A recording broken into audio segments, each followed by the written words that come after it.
ছাড়বো না, ছাড়বো না, ছাড়বো না। যদি হিসাব না নিতে পারি তাহলে হিন্দুর বাচ্চা নয়, ভারতবর্ষের বাচ্চা নয়। এমনকি ভোটারদের নিরাপত্তা কে দেবে? যেহেতু হাইকোর্টের অর্ডারে প্রোটেক্টে আছি, মহামান্য জাস্টিস রাজশেখর মান্থা একাধিক জাজমেন্টে আমাকে প্রোটেকশন দিয়ে গেছেন মমতার হাত থেকে বাঁচার জন্য, বাংলার মানুষ এবং গণতন্ত্রের স্বার্থে।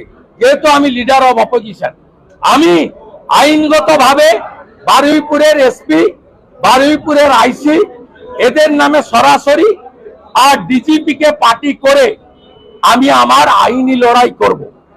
এবং আমি মহামান্য উচ্চ আদালতে যেতে বলেছি অধ্যাপক মনোরঞ্জন জোদ্দার এই জেলার সভাপতিকে, এবং 27 মার্চ আমরা হাইকোর্টে যাব।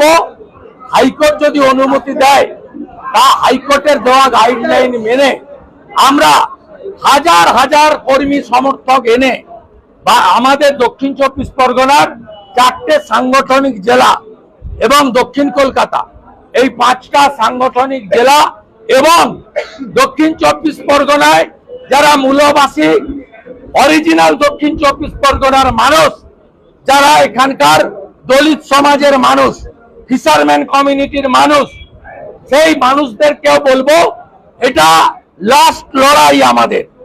আমাদের যে দৃশ্য আজকে দেখেছি তাতে পশ্চিমবঙ্গে ভোট হতে পারে না। কেন্দ্রীয় সরকার এমএইচে আমাকে সিআরপিএফ দিয়ে রেখেছেন জেড ক্যাটাগরি, তাদের ভূমিকা আমাকে বাঁচানোর চেষ্টা করেন তারা। আমাদের এমএলএদের সিআইএসএফ আছে, কিন্তু আমার বিজেপি কর্মী, বিরোধী দলের কর্মী, এমনকি ভোটারদের নিরাপত্তা কে দেবে? কে দেবে নিরাপত্তা? ইলেকশন কমিশনকে বলবো পশ্চিম বাংলায় মমতা এবং মমতার পুলিশ রাজীব কুমারদের রেখে কোন নির্বাচন অন্তত দক্ষিণ 24 পরগনা জেলায় সম্ভব নয়। একদম চোখে দেখে গেছি, আজ ভিডিও তুলেছি, আমার লোকরা তুলেছে। গোল গোল করে মার্ক করব, স্পেসিফিক নামে এফআইআর করব। ছাড়বো না, ছাড়বো না, ছাড়বো না।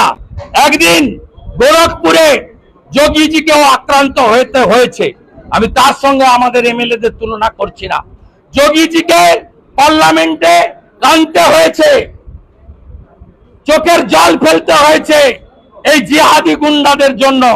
আমরাও আজকে চোখের জল ফেলে গেলাম। 26-এ বিজেপি আসবে, সুদ আর আসলে যদি হিসাব না নিতে পারি তাহলে হিন্দুর বাচ্চা নয়, ভারতবর্ষের বাচ্চা নয়।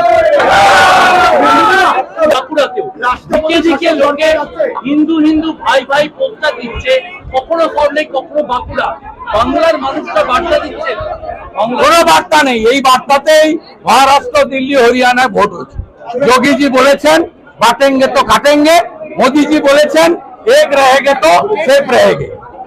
মোদীজি যোগীজির বাণী হরিয়ানা গ্রহণ করেছে, মহারাষ্ট্র গ্রহণ করেছে, দিল্লি গ্রহণ করেছে, বাংলাও গ্রহণ করেছে। বাংলায় রাষ্ট্রপতি শাসন দরকার। চোখের সামনে কি দেখলেন? কি দেখলেন চোখের সামনে? বিধানসভা Additional SP Baruipur marking that this is LOP's car. Please attack. Start. He's IPS. এবং আরেকটা অবজারভেশন, বারুইপুরের পাইলটের পর আপনার কনভয় অনেকটা স্লো করে দেওয়া হলো, বিধায়কদের গাড়িটাও স্লো করে দেওয়া হলো। না, সেটা আমরা স্লো করেছি। আমরা দেখছিলাম ওরা কি করে। আমাদের বারুইপুরে এন্ট্রি দেওয়া যাবে না। বিমান ব্যানার্জি, অভিষেক ব্যানার্জি, মমতা ব্যানার্জি, 3 ব্যানার্জির সিদ্ধান্ত ছিল,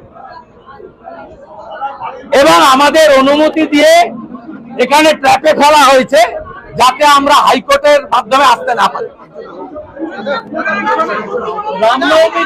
আপনাদের রিপোর্টার ইনজোর্ড হয়েছে, কাজ খোলা থাকলে আমার মাথা থাকতো না, আমাকে আপনারা হসপিটালে পেতেন, নয় মর্গে পেতেন। 20 বার গোটা বাস দিয়ে মেরেছে। বিমান ব্যানার্জি গুন্ডা, অভিষেক গুন্ডা, সবাই জানে। আজকে বারুইপুর জানলো বিমান ব্যানার্জি একটা বড় গুন্ডা। বাঙালিরা শান্তিতে বিশ্বাস রাখে। এটা আজকেরটা দেখান, আজকে দেখান। হাতাশা মাঠ বারুইপুর এসপি অফিস। আইপিএল ম্যাচে নিরাপত্তা দিতে পারবে না কলকাতা পুলিশ, তারা জানিয়ে দিল। ওরা দিতে পারবে না তো। অভয়ার বোনকে যে নিরাপত্তা দিতে পারেনি, হসপিটালে পুলিশের একটা পার্ট, সিভিক পুলিশ, কোথায় নিরাপত্তা কার আছে? আপনি এবিপি আনন্দ, আপনার এডিটর সুমনদের নিরাপত্তা আছে? গত 1 বছরে 4 বার হাইকোর্টে যেতে হয়েছে। প্রকাশ সিনহার বাড়ি তছনছ করেছে, কার নিরাপত্তা আছে? রিপাবলিক। সন্তু পান কতবার অ্যাটাক, তাকে ছেড়েছে নাম বলুন? জাস্টিসদের ছেড়েছে। মাননীয় কৌশিক চন্দ্রের বেঞ্চে তালা লাগায়নি, অভিজিৎ গাঙ্গুলির বেঞ্চে তালা লাগায়নি, মাননীয় রাজশেখর মান্তার বাড়িতে পোস্টার ফেলেনি। কাকে ছেড়েছে বলুন? বিধানসভার ভিতরে নরহরি মাহাতো, মনোজ টিগ্গা, সুশীল বর্মন মার খায়নি। কাকে ছেড়েছে বলুন? কে সেফ? রামনবমীর মিছিলে পুলিশ লাগবে না, আপনাকে পুলিশকে রাখতে হবে আপনার ভোট ব্যাংককে সন্তুষ্ট করা। এইখানেই তো প্রশ্ন, তাজিয়া বেরোলে পুলিশ নিরাপত্তা দেয়, তাজিয়া বেরোলে পুলিশ নিরাপত্তা দেয়, এবারে নিরাপত্তা লাগবে না। কিন্তু রামনবমীতে আজকে গোটা বারুইপুর অবরোধের পরেও 3000 কর্মী এসেছে। এই কর্মীগুলো 21-এ ঘর ছাড়া হয়েছে, পঞ্চায়েতে ঘর ছাড়া হয়েছে। ফটুগঞ্জ ডায়মন্ড হারবারে আমার সভায় 3রা ডিসেম্বর 2022 এরা সব মার খেয়েছে। 185টা বাইক, ট্রেকার, টোটো, অটো, উনার গাড়ি ভেঙেছে বঙ্কিম ঘোষের গাড়ি, কাউকে ছাড়েনি। নির্দেশ দিয়েছিল এখানকার জেলা পুলিশকে যে কোনো ভাবে শুভেন্দু অধিকারীকে এবং এমএলএদের বারুইপুরে ঢুকতে দেওয়া যাবে না। কার্যত বিমান ব্যানার্জির নির্দেশেই এটা হয়েছে। গৌতম দাস এবং জয়ন্ত ভদ্র, একজন কর্মাধ্যক্ষ আর একজন হচ্ছে ভাইস চেয়ারম্যান বারুইপুর মিউনিসিপ্যালিটি, এরা একটি বিশেষ সম্প্রদায়ের হুলিগান, 100 দিনের কাজের লোক পৌরসভা জোর করে আনা এবং এসএইচজি গ্রুপের মহিলাদের তাদেরকেও মনে হয়েছে জোর করে আনা, 2 জায়গায় জমায়েত করেছে এবং নট লেস দ্যান 1000 করে।